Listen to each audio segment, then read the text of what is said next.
Assalamualaikum warahmatullahi wabarakatuh. Bapak-bapak ibu-ibu, viral Gus Wapi mulai kepanasan ya bapak-bapak ibu-ibu. Masya Allah ya, tesis Kiai Imaduddin membuat Gus Wapi ketar-ketir ya, sampai segitunya menyatakan Dr. Sugeng, Kiai Imad dan yang lainnya dengan perkataan nanti pokoknya disimak. Intinya di sini Gus Wapi ya jor-joran ya, membela ya sampai menghujat Dr. Sugeng dan Kiai Imad ya. Kira-kira gimana tanggapan bapak ibu-ibu? Tolong di komentar ya tentang Gus Wapi ini ya, harusnya di gimana tanggapannya. Oke, kita ke videonya, tonton sampai akhir ya. Ketika orang itu bisa dipertanggungjawabkan kejujurannya, keamanahannya, kehebatannya dalam ilmunya, maka kita wajib percaya terhadap pendapatnya. Betul? Itu ya, yang pertama, ittisolus sanad. Kalau nyari ulama, kalau nyari guru, cari yang ilmunya bersanad. Itu juga disampaikan oleh Rasulullah Sallallahu Alaihi Wasallam. Makanya dulu di zaman para sahabat, di zaman tabi'in, ketika ada orang yang menyampaikan sebuah riwayat, sebuah cerita, maka apa kata para ulama dulu? Sammu lana rijalakum, sampaikan rijal perawinya siapa saja, begitu. Jadi jangan percaya Pak, ada orang contohnya Pak ya, dia seorang dokter, dokternya dokter ikan mujair seumpama, bercerita tentang nasab, jangan percaya Pak. Dia suruh meneliti nasabnya ikan mujair saja gitu. Apakah nasabnya sambung kepada ikan nila atau ikan hiu, kan begitu ya. Kalau kita sakit gigi dibawa ke tambal ban, hancur sampai mulutnya Pak gitu. Jadi lihat kapasitasnya, yang pertama.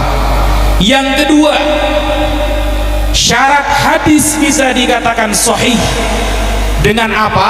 Adalatur rawi, penyampainya harus orang yang adil. Apa adil? Mulazamatut taqwa wal muru'ah, malakatun tahmilu ala mulazamati taqwa wal muru'ah, sebuah kepribadian yang membawa dirinya agar selalu bertakwa dan menjaga muru'ahnya. Jadi kalau ada orang jarang sholat ya, kemarin ada Pak, sudah jarang sholat bahas agama lagi, ada itu. Islam pertama itu baca bukan sholat kata dia. Islam pertama kali itu ikro, gak usah sholat gak apa-apa, yang penting baca. Nah ya gak apa-apa. Ada orang mengatakan seperti itu, gak apa-apa. Mungkin punya orang dalam di neraka dia Pak, atau pamannya sedang jaga neraka sip-sipan sama Imam Malik, gak apa-apa ya.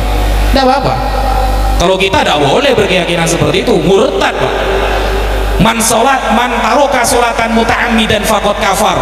Sholat satu kali saja ditinggalkan secara sengaja, ada hadis meskipun ahad diriwayatkan kafir Pak.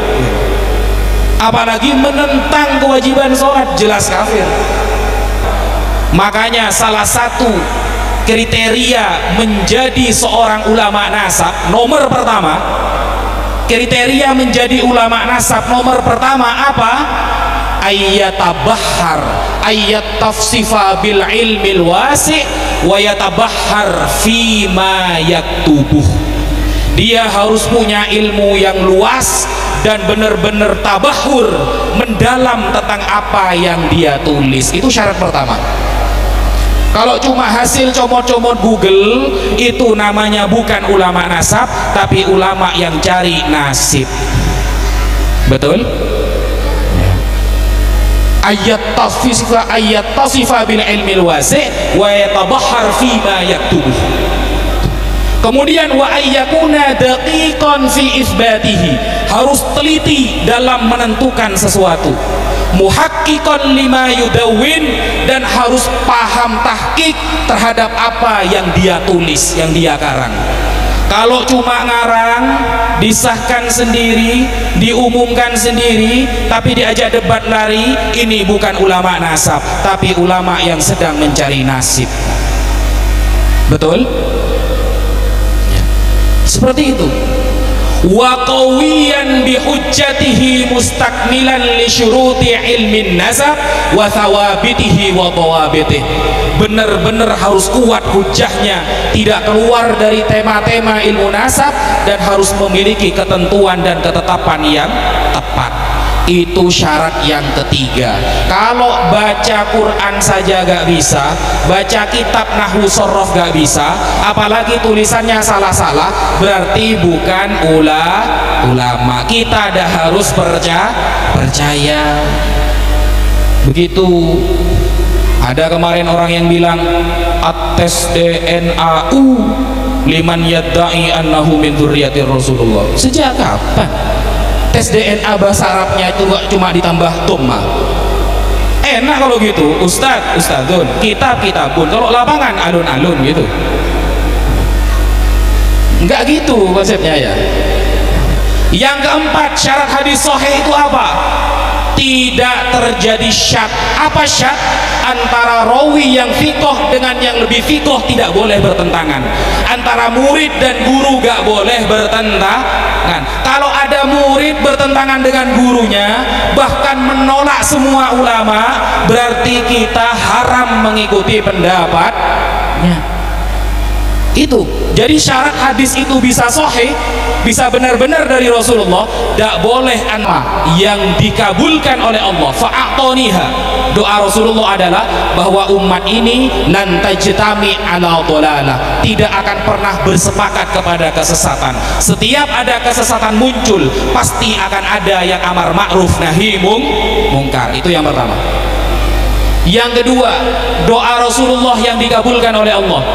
Rasulullah meminta kepada Allah agar umat Islam selalu menang melawan orang-orang kafir. Nanti di akhir zaman yang akan memimpin kita adalah Imam Mahdi. Wa Imam Mahdi min ahli baiti Rasulillah. Imam Mahdi adalah ahlul bait Rasulullah. Dan yang melawan Imam Mahdi nanti adalah Dajjal. Berarti yang melawan ahlul bait adalah Dajjal. Paham? Ya, seperti itu ya. Ini ya, yang kedua. Yang ketiga, permintaan Rasulullah yang tidak dikabulkan oleh Allah itu apa? Yang ketiga, Rasulullah minta agar umat Islam tidak selalu ribut. Nah, ini gak dikabulkan, makanya kita ribut terus. Nasab ribut, masalah apa namanya itu, harta warisan ribut, masalah debat ribut, pokoknya ribut terus ya. Ribut terus. Nah, ini memang gak dikabulkan sama Allah. Umat Islam agar tidak ribut ini, jadi antum kalau mau lihat umat Islam semuanya damai, itu saya kira tidak bisa, karena Rasulullah yang minta gak dikabulkan ternyata. Memang kita sudah diciptakan akan ribut gitu, tapi minimal kita itu ributnya yang ribut di jalan Allah gitu loh. Ributnya ribut yang fisabilillah, ribut yang sesuai pendapat para ulama, agar kesannya itu ributnya keren gitu. Bukan ribut yang berkaitan dengan dunia, tapi sedang memperebutkan kebenaran agama. Ya, mungkin itu dulu yang bisa Al-Fakir sampaikan. Ini saya agak pakai suara keras karena melihat MC-nya tadi menggelegar ya. Jadi saya agak niru, ternyata ini suara sudah kering banget. Mungkin itu dulu yang bisa Al-Fakir sampaikan. Kalau ada kekurangan itu murni dari Al-Fakir. Kalau ada keterangan yang benar itu datang dari Allah Subhanahu wa taala. Hakadza minna wal 'afu minkum. Wassalamualaikum warahmatullahi taala wabarakatuh.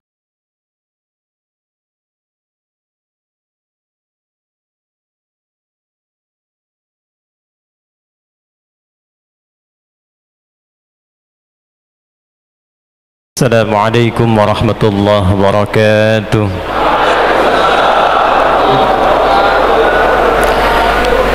Alhamdulillahilladzi nasara ibadahu al-mu'minina fi Filistin wa fi kulli makanil mubtalin. Nusalli wa nusallimu ala al-habibil karim nabiyyina wa sayyidina Muhammadin alladzi ursila rahmatan lil alamin فصلوات الله عليه وسلامه التام وعلى آله وصحبه وذريته وأمته إلى يوم الدين وبعد. فيا عباد الله أحباب الله وأحباب رسوله صلى الله عليه وسلم، أوصي نفسي وإياكم بتقوى الله فقد فاز المتقون، فلا تموتن إلا وأنتم مسلمون. فقال تعالى: يا أيها الذين آمنوا اتقوا الله حق تقاته ولا تموتن إلا وأنتم مسلمون.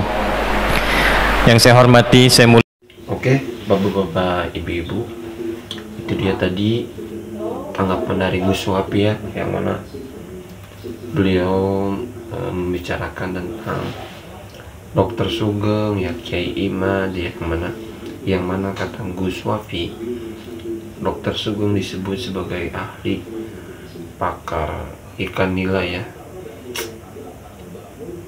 Saya belum menemukan bahwa Dr. Sugeng ini emang benar tadinya ahli pakar ikan nila ya.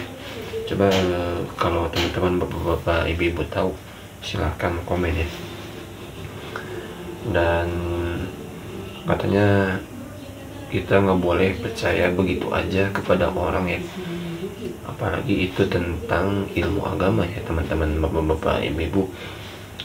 Ya emang ada benernya Gus Wapi bilang seperti itu ya. Cuman di sini ya kurang enaknya ya merendahkan orang lain ya. Seperti tadi Dr. Sugeng katanya cuman pakar ikan nila, terus ya tesis Kiai Imad katanya seperti orang-orang yang non muslim seperti itu ya. Apakah benar teman-teman, bapak-bapak, ibu-ibu, yang diucapkan oleh Gus Wapi ini? Komen di sini ya teman-teman. Itu sih yang kurang setuju ya tentang Gus Wapi. Tapi yang awal-awal mah ya ceramah tentang meninggalkan sholat ya, itu emang benar ya teman-teman. Kalau kita meninggalkan sholat aja dengan sengaja atau dengan suatu alasan ya, pokoknya dengan disengaja, itu ya termasuk dosa besar dan bisa meruntuhkan agama kita ya teman-teman. Sholat itu tiangnya agama ya, jadi ya seorang muslim yang wajib sholat ya. Jadi mohon gimana tanggapan bapak-bapak, ibu-ibu tentang Gus Wapi ini? Silahkan di komentar.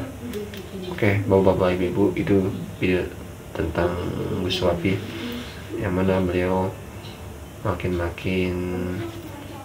gencar ya membela Habib. Ya boleh ya, itu hak pribadi masing-masing. Bapak-bapak, ibu-ibu juga ya, hak pribadi masing-masing. Oke, terima kasih. Sampai berjumpa di next video. Assalamualaikum warahmatullahi wabarakatuh.